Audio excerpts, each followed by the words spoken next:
everyone, Jess here from the Scrappy Sisters, and thank you for joining me for a Confessions of a Paper Addict design team layout. So I am making a big gigantic shaker pocket with the gorgeous inner leaves cut file. So what I have done is I have cut out the cut file, I have backed all those beautiful leaves with a variety of different colours of green, and then I have covered the whole back of it with a big piece of vellum. And then I cut a really thin strip of foam which I adhered all the way around the outside circle. Where I was showing you earlier, you could see there was a little bit of a lip now because of that foam. And I'm filling all the inside up with a whole variety of sequins. I've got some small green sequins, some large green sequins, some small gold and some large gold. And then I also am going to put in a little bit of red too, because I just think that would be a really cute little touch of color into this collection. I was looking to see if that looked filled up enough. I do have a little bit more gold at my disposal if it needed more, but no, I think that's okay. And now I'm going to move into my red. You can see there that I keep my small sequins in like a pill box, you know, the days of the week on the top there, so you know which one to take on which day.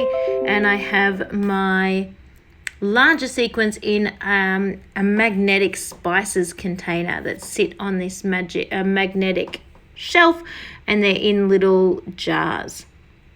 So once I have filled that up to the desired amount, I'm pulling off the double-sided tape that I had already gone ahead and adhered to my piece of foam. And then I am going to put a white sheet of paper all across the back. Now I could have stuck this directly to my 12 by 12 pattern paper, but at this point in time I wasn't 100% sure what color pattern paper I was going to use, and I wanted to make sure that the sequins really stood out and sparkled in underneath their cut file. So I am going to adhere that to white. Just pop all that down. And then once I'm happy that that is stuck, I'm going to cut all the way around the edge again with my scissors and just cut that out as a full circle. So I went ahead and picked this background paper. It's kind of like a craft colored paper with those faux stars on it. I'm just going to cover the whole thing really in gesso.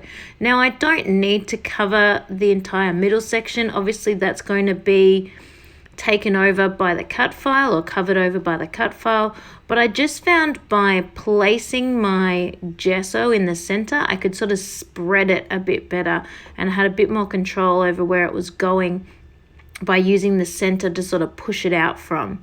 So you can see I've done a rough circle. It's not quite big enough, so I'm just going to keep going there and push it out closer to the corners just to really I really want to be able to see that popping out underneath the cut file there once the cut file is mounted on.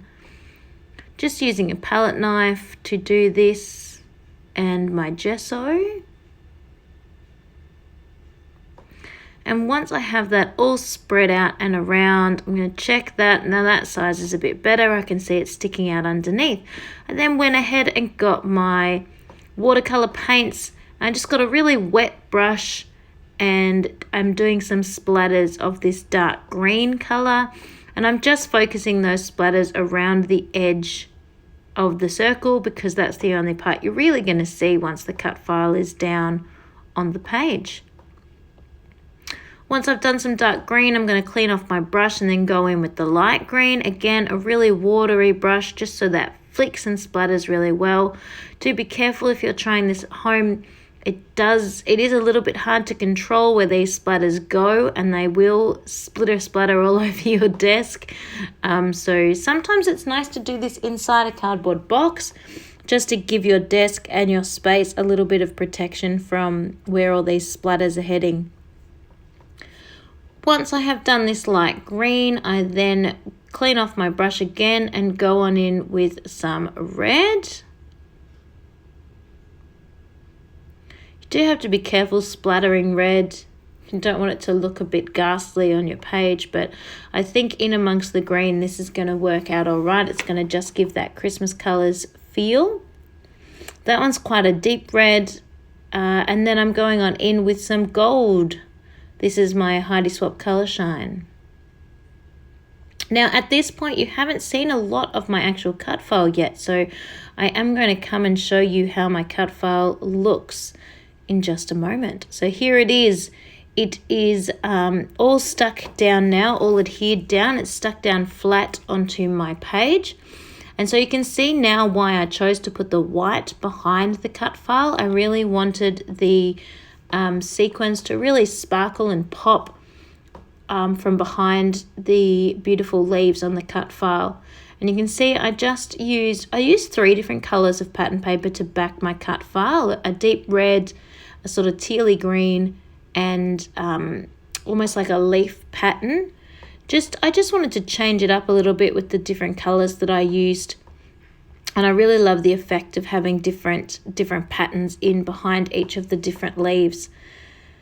Now I'm using the 'Tis the Season collection from Cocoa Vanilla Studios. I think this is released in 2015 to embellish around my photo.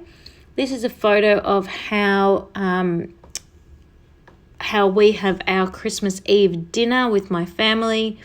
This photo was taken in 2014, so it's a bit of an older one, just reflecting back on some of my past Christmases for this Christmas in July series that we have going on.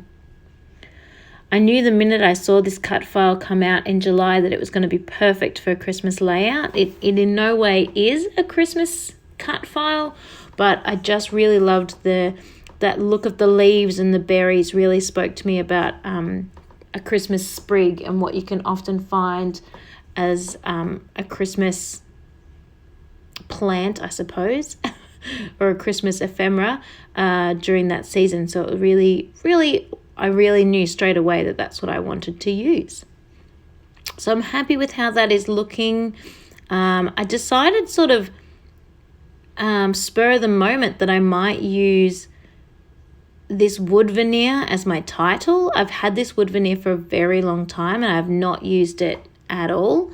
It's a Kaiser Craft wood veneer, and I decided I'd just pop on Christmas Eve as my title. I think the wood veneer tied in really, really well with the craft color paper of the background, so I was really happy with the feel of that and how that was looking. So I'm just going to pop all this down on my page.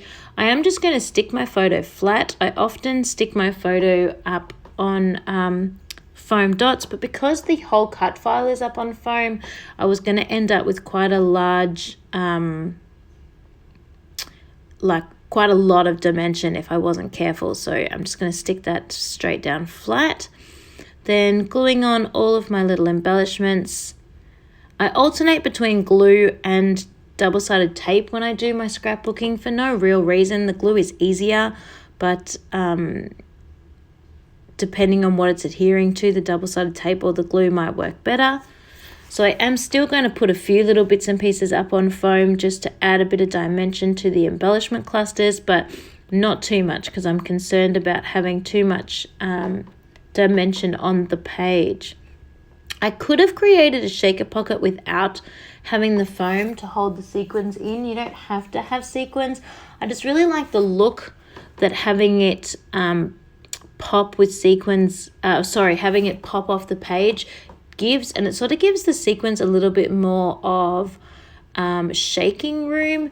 If you just adhere it down or even stitch all the way around it onto the page with your sequins inside, they absolutely still will shake, and you obviously won't have the problem of having too much dimension.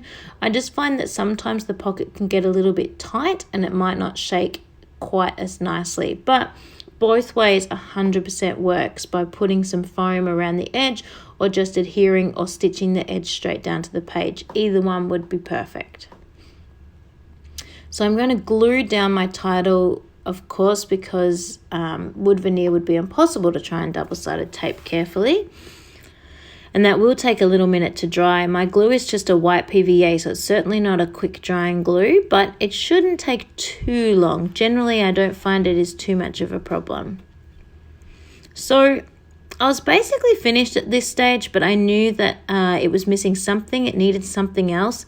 And I thought perhaps because of the wood veneer title, a little bit of wood veneer might look good as an extra, embellishment to go with the page. You can see I've got a ton of wood veneer, but none of it really had the right feel, the correct feel for what my layout was going for. So in the end, I decided to just keep going with the bells and put a few more bells in amongst those clusters. And I think that was a good call. I think adding an extra bell has really helped just build up those clusters a bit more. And then I am pretty much finished. I've already done my Heidi Swap Color Shine in my background, so I don't pop on anymore, but I do have some close-up photos for you. So I hope you enjoyed this process video. I hope it inspires you to get out your sequins and create some shaker pockets and jazz up, sparkle up some of your layouts. Have a wonderful, wonderful day, and I will see you all next time. Thanks everyone for watching. Bye.